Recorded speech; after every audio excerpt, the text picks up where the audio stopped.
It's a post-primary edition of This Week in Texas. We hear from Senator John Cornyn, who's headed to a runoff with Ken Paxton. And James Talarico tells us his thoughts about facing either one of them now that he's the Democratic nominee.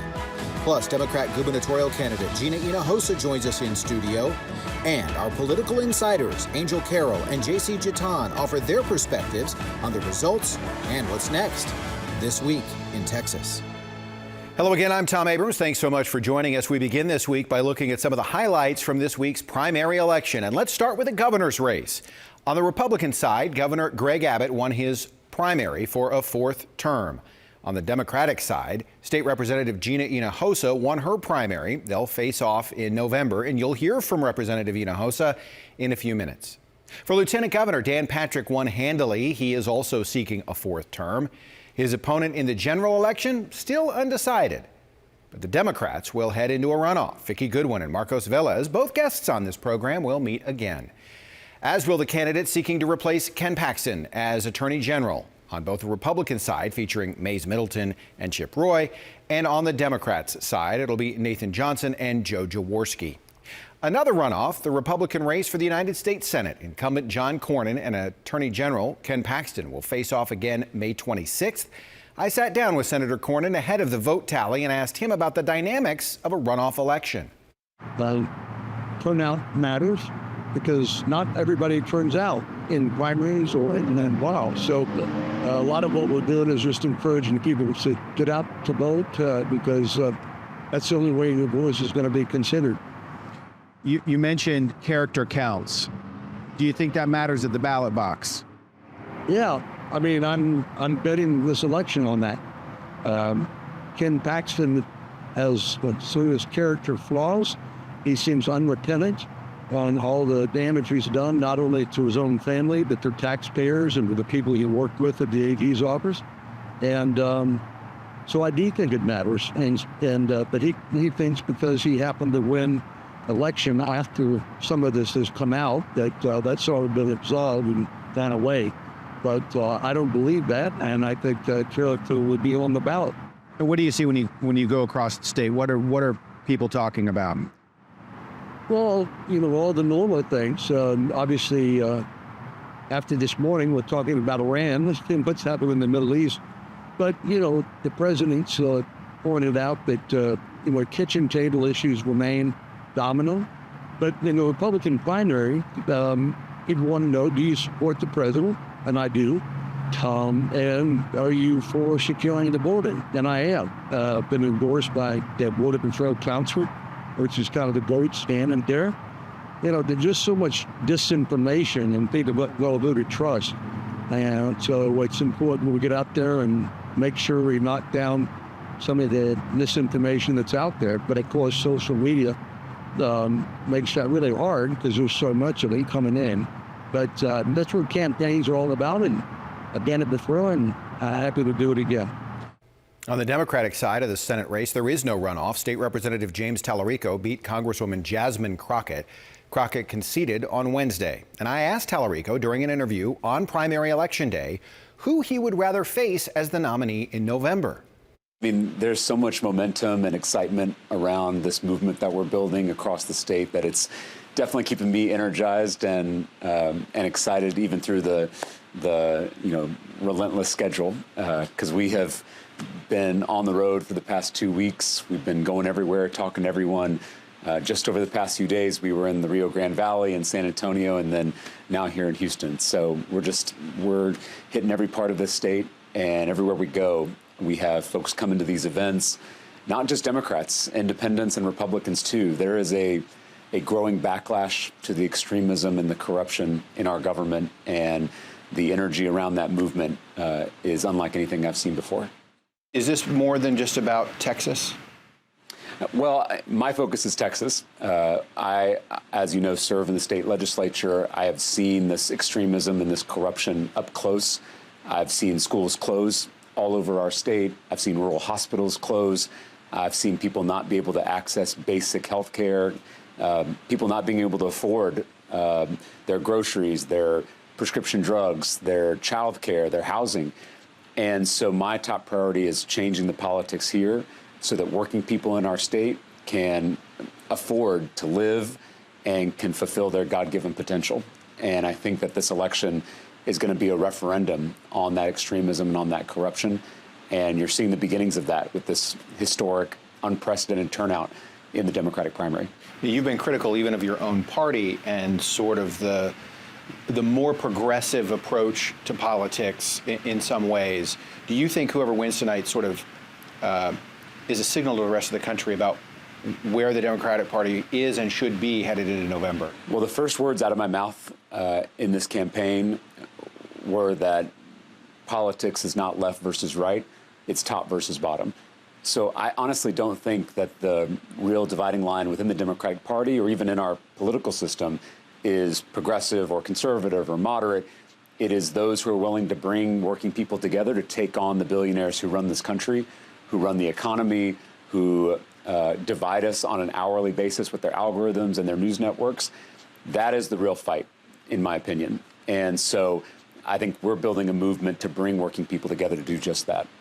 If you're the nominee, does it matter who you face? I already know who I'm running against. It's the billionaire mega donors and their corrupt political system. So no matter who makes it out of the runoff in May on the Republican side, we are focused on taking on the system itself. And I look forward to prosecuting the case against John Cornyn or Ken Paxton because both of them are symptoms of this disease. Both of them embody the corruption that we're all tired of. Ken Paxton is guilty of illegal corruption. It's why my colleagues and I, on a bipartisan basis, voted to impeach him in the state house. But John Cornyn is guilty of legalized corruption. He was the deciding vote on that big, ugly bill that's going to kick millions of Texans off their health care to fund more tax breaks for his donors. And people are tired of that corruption. And I think you're going to see a bipartisan backlash to that corruption and that extremism in November of this year. Let's talk more about the race for the U.S. Senate, particularly on the Republican side, and bring in our panel of political insiders, Democrat strategist Angel Carroll, Republican strategist and former state representative J.C. Jatan. J.C., thanks for joining us. Absolutely. Let's talk about this race. What did we learn about these three candidates as we now head to another 6 weeks of this campaign? Well, I think we learned that money does work. We see that John Cornyn did very well in this campaign, coming out ahead of Paxton. I think there's a lot of polls that showed that Paxton was supposed to perform better in this one. I think you can see that both Paxton and Cornyn outperformed what the polls had shown. And you know, at the end of the day, I think there's a lot of voters that decided, you know, it's better the devil I know than the devil I don't know, and they went with the safe pick in Senator Cornyn. Do you think Cornyn outperformed what people thought he might do? I think so, yes. All right. And your thoughts about what we saw on the Republican side? Yeah, I think Republican voters are still throwing up in the air, right? Who do they want? Which devil do they prefer? And so now voters have a second opportunity to pick their best contender to go against the Democratic nominee. How does this race change now that we head to a runoff and there's not this third candidate? Does it get nastier?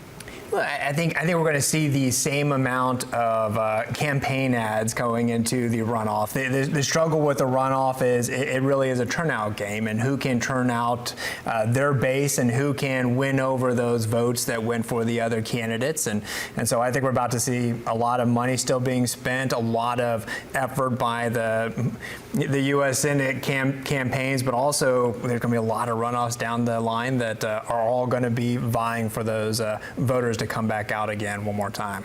I'll ask you this. I mean, does it help, regardless, if you have a runoff at the top of the ticket, does it help all those down-ballot races that are also in runoffs and might be less known? It draws more people to everything, right? I think there's a case to say yes, it does. I think we saw it even tonight with some of the other primaries, right? We had a huge turnout. We talked about it on election night, and the fact that I think that Jasmine campaigning with Dexter McCoy gave him an added boost that he already likely had, but still the fact that they were campaigning together. So I think we're going to see that in May. Well, I think it adds an odd variable because, when you're doing a runoff, the voters that have voted in your election, and you can, you want to turn out the people that, to come out and vote for you again.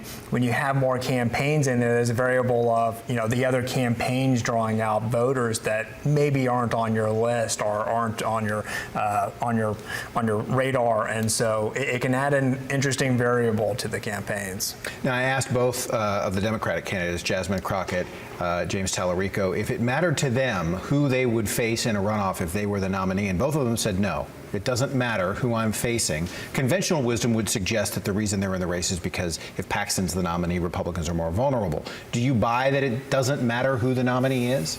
Well, I think that's a politically right answer to say from their side. I think with Cornyn, you do have the years of experience campaigning and winning general elections that that he gets to bring to the table running for the U.S. Senate, and you have Paxton, who's run a lot of campaigns as well and won statewide. And so you're talking about two candidates that have their specific districts that they run in. That I think that puts them at a bit of a disadvantage. Your thoughts about that? I think to an extent it does matter. I think any Democrat would want to go against Paxton. I think he's the face of corruption and everything that people are so frustrated with the Texas GOP right now. I think if it's Cornyn, it's going to be a little harder, right? And so I know if I were them, I'd want to go up against Paxton. All right. Thank you, Angel Carroll. JC Jatan, we'll see you again later in the program.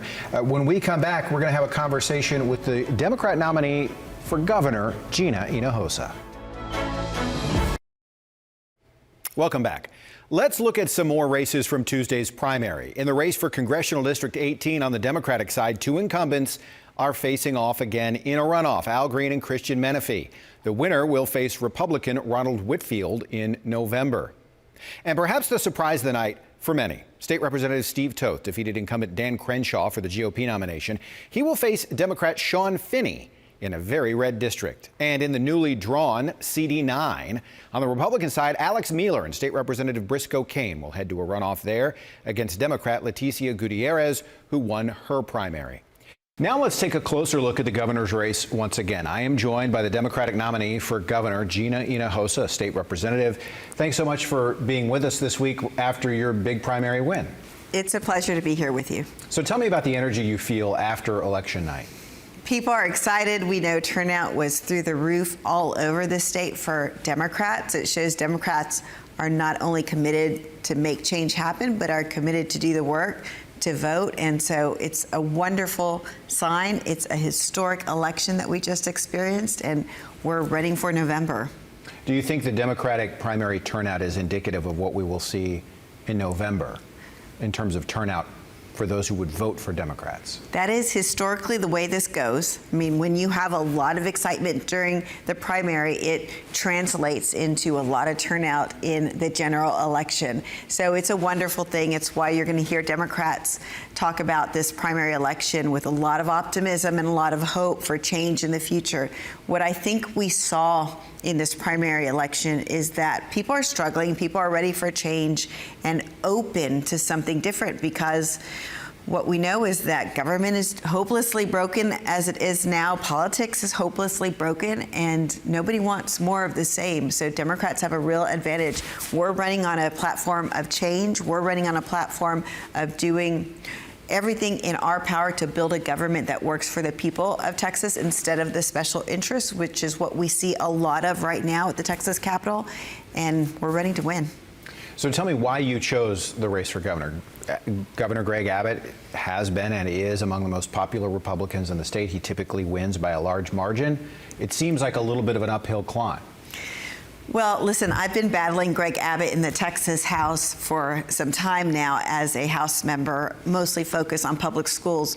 We beat him in 2023 when his number one priority was his voucher scam. I paired up with James Talarico. We co-chaired the effort to oppose vouchers, and we won. So I'm used to challenging Greg Abbott. I've never been afraid of him, and I'm certainly not afraid of him now. But he is the source of the many problems of corruption we have in this state because he's been there so long, 12 years. He's trying to be the longest serving governor in Texas history. It is entirely too long. He's been there long enough, and people are struggling more after 12 years of Greg Abbott, not less. So what are you hearing from voters, whether it's here in Southeast Texas or in El Paso or in the Piney Woods? What do they say they want in a governor? People are tired of paying more and getting less. People are tired of working more and more hours and earning less and less. And what I see in the Capitol is that a lot of our taxpayer dollars go to bills that special interests are pushing, moneyed interests, corporate interests are pushing in particular. The voucher scam I mentioned before is a prime example. When I focus on public schools, I see in this microcosm of public school policy the challenge that we have in the entire system, and that's that we're only allowed to vote on bills that serve a special interest and not the people of Texas. So right now, people are paying into a system that is working against them. We need a clean slate and a fresh start to build a government that works for the people of Texas. Specifically here in Houston and in Southeast Texas, what are you hearing from voters here that maybe you weren't hearing in other places about what's important to them? People are so upset about what's happened to public schools here in Texas. I'm in Houston. I originally ran for office because my son's school was threatened for closure. I ran for the school board. I won. From there, I understood the reason schools are shutting down is because the state takes our money and doesn't put it back into our schools and our communities. So I ran for the Texas House. And there I learned that the reason there's not money for our schools and our communities is because more and more of that money is going to pet projects of special interest. They're donors of the governor, and that's where too much of our money is going. In Houston, with the takeover of schools in particular, I do believe that's about money. It's about the state and Greg Abbott and his friends controlling contracts, and there's a lot of money in public education, but seemingly never enough to pay teachers their worth. And the reason is nobody ever got rich off of paying teachers their worth. So what I am proposing is clean slate, fresh start when it comes to our state public education dollars. Set aside all the vendor contracts. First, pay teachers to be amongst the highest paid in the nation, then focus on smaller class size, special education funding, which is the most underfunded part of the school finance system, and finally, public safety. Since Uvalde, a lot of parents are afraid about sending their kids to school, and I talk to moms who actually hold kids home. They homeschool because of it. That needs to stop. Our schools should be safe, and we need to invest to make sure they are. So is education then the same thing that got you into the state house? Is that your number one issue or your driving force as a gubernatorial candidate? It is a big issue for me as a mom. I still have a kid in public school, but again, it is an example of what is happening throughout the whole system. More and more, it's a government that uses taxpayer dollars to work against people. Let me give you another example. So many of us experienced blackouts during Winter Storm Uri. We know that during that time, industry was allowed to withhold the precious fuel we needed for the grid until the price was so high that they could make billions of dollars in hours. Greg Abbott let them get away with it, decided to pass on the cost of those profits to ratepayers, to consumers and Texans. And so now we're all paying about $40 more a month on our electricity bill as a result. Greg Abbott received $1 million contribution from one of these gas companies. And that's how I talk about the Greg Abbott corruption tax that we are all paying. So yes, it's with our education dollars, but it's really in every part of government right now. Anything else you'd like to add? Just that people need to understand their power. I broke quorum last year, and I broke quorum in 2021 to defend against attacks on voting rights. So this last year, it was an effort to gerrymander, and it was a successful effort led by Governor Abbott to gerrymander congressional districts to make it harder for people to elect the candidate of their choice. right? Also in 2021, they tried to overturn elections with partisan judges being able to decide to overturn elections. They tried to shut down Sunday morning voting, which was a direct attack on souls to the polls, a long time tradition in the African American community where faith communities go and vote together on a Sunday morning. And so what I say to people is, if your vote wasn't so powerful, they wouldn't be trying so hard to take your power away. We need to understand our own power to make changes happen. We saw in Tarrant County that Democrats flipped an open Senate seat, and it's a heavily gerrymandered Senate seat. I don't think a Democrat had held it in 40 years. Same thing happened in Cy-Fair with the school board that is right by this community. Same thing happened in Robstown with the mayor, Leander with the mayor. So Democrats are winning all over this state in the last few months. That is the power of our vote, and I just want to urge people to use it. Gina Hinojosa, gubernatorial candidate, Democrat running against Governor Greg Abbott in November. Thanks so much for your time. It's my pleasure. And when we come back for This Week in Texas, we sit down again with our political insiders who talk about what's next. Welcome back. Primary night barely over this past week, but we want to look ahead to both the runoffs and to the general election and bring back our panel of political insiders, JC Jatan and Angel Carroll. Angel, we'll start with you. How does the calculus now change from a primary to the runoff and then to the general? There's still a long way to go. Yeah, I mean, each of those races are different, right? When you're in a primary or your runoff, you're going up against someone on your own team, so you've got to prove to folks why you're the better candidate within your own party, but you still have to fundraise and think about the general as well. So there's a lot going on in the campaigns, and it's tough, right? Even while we're going to have a lot of runoffs on the Republican Party, Democrats, you still don't know who you're going to go up against in the general. So yes, you may have more time to fundraise, but those issues and how you're going to attack the Republicans look completely different. Yeah, no, I think it's a blessing and a curse. You know, the struggle is you're still talking to your small base, but like I said, it's going to be really loud runoff, and so your name is out there more. You're campaigning more. You know, there's a advantage to all the name ID that they're going to gain through their runoff that you might not get during the time off. Leading up to the general election, but at the same time, as you're campaigning in your runoff, you're tending to go more to the right or to the left to attract to your base and get them to come back out. And so it's a blessing and a curse, but it'll be interesting to watch. You sort of answered my next question, which was, is there an advantage to being in a runoff or a disadvantage? You seem to say maybe a little bit of both. Money certainly is a factor, right? Especially for these down-ballot races that head to runoffs. It's expensive to be in a runoff and then to go to a general where maybe your opponent didn't have a runoff and could save all that money. Well, I think you're right. It is very expensive to do both a runoff and a general election. The benefit, like I said, is that you do get to campaign and have your name out there more. If you're not running a campaign in that runoff, you can't spend the money to compete with all the noise that's about to be out there. And so between now and May 26th, those campaigns that are done and ready, moving on to the general election, it's going to be hard for them to break through that noise, and it's going to be hard to gain the attention while those runoff elections are going on. But they're saving all that money. They are saving the money, yeah. Your thoughts about that? I mean, you're saving money, but you still got to spend it. You still got to travel and talk to the folks. So it's what are you doing in the meantime and in between time? Is there an advantage to not having to be in a runoff if your opponent is in a runoff? I think there is, but I still think it's what are you doing with that time? Yeah. If you go on vacation, not. I mean, it's also you've got to build back the base. I think when I think about the Democratic Party and this primary that we just got out of, there's a lot of quote unquote healing that has to be done within our party. So you've got to spend some time on messaging, and then again prepare who you're going to go up against. If it is a Cornyn in the general, he has a great track record with Black Texans.